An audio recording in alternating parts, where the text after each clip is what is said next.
আসসালামু আলাইকুম। কেমন আছেন ফ্রেন্ডস সবাই? আশা করি অনেক ভালো আছেন। অনেক দিন পর একটা গুরুত্বপূর্ণ ভিডিও নিয়ে আপনাদের সামনে হাজির। গাছে ফুল হওয়ার জন্য আমাদের প্রচুর পরিমাণে ফুল পেতে আমরা একটা উপাদান দিয়ে থাকি, যেটা আমাদের হাতের নাগালেই থাকে সবসময়। দেখুন, গাছে ভরপুর ফুল, কোনো সার ছাড়াই। তাই আজ আমি আপনাদেরকে দেখাচ্ছি। কলা আমরা খেয়ে থাকি, অসংখ্য কলা এখানে কাটা হয়েছে পিস পিস করে, ছোট ছোট টুকরো করে, যেগুলোতে প্রচুর পরিমাণে আপনার পটাশিয়াম থাকে। আর এটা কিভাবে দিলে আসলেই গাছের জন্য কার্যকারিতা। এরকম ছোট ছোট টুকরো করার পরে যে কলাগুলো একটু বেশি পাকিয়েছে ওগুলো আপনারা সংগ্রহ করতে পারেন, বা কলার ছোবলা আমি কলা সহকারী পিস পিস করে কেটে ব্লেন্ডারে বসালাম।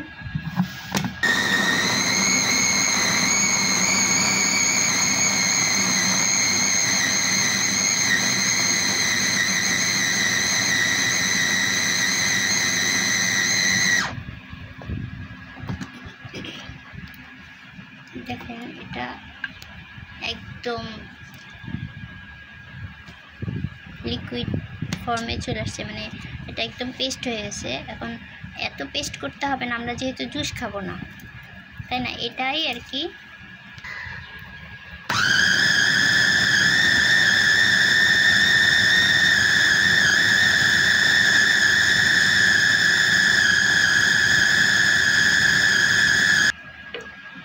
এখন সব কটা দেওয়ার পরে আবার ব্লেন্ড করা হলো। ব্লেন্ড করে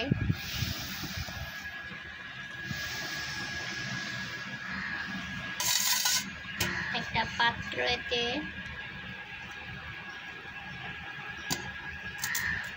ঢেলে দিচ্ছি। এর ভিতর পর্যাপ্ত পানি মিক্সচার করে দেব। এক বালতি পানিতে এটা ভিজায় রাখবো 7 দিন।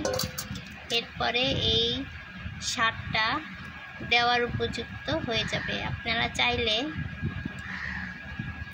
এটা 10 দিন 12 দিন পরেও 15 দিনেও রেখে দিতে পারেন।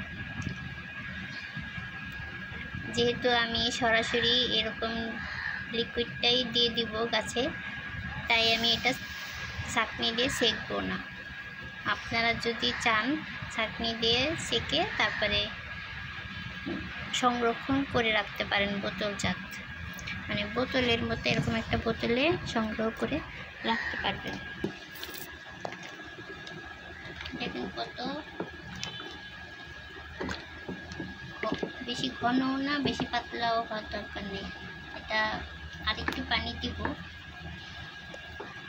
কিন্তু এটা আপনাকে ভালো করে নাড়াচাড়া করে রাখতে হবে, মানে গুলিয়ে দিতে হবে এটা, যাতে পানির সাথে ভালোভাবে মিশে যায়। একটা ঢাকনা দিয়ে ঢেকে রাখার কোনো প্রয়োজন নেই।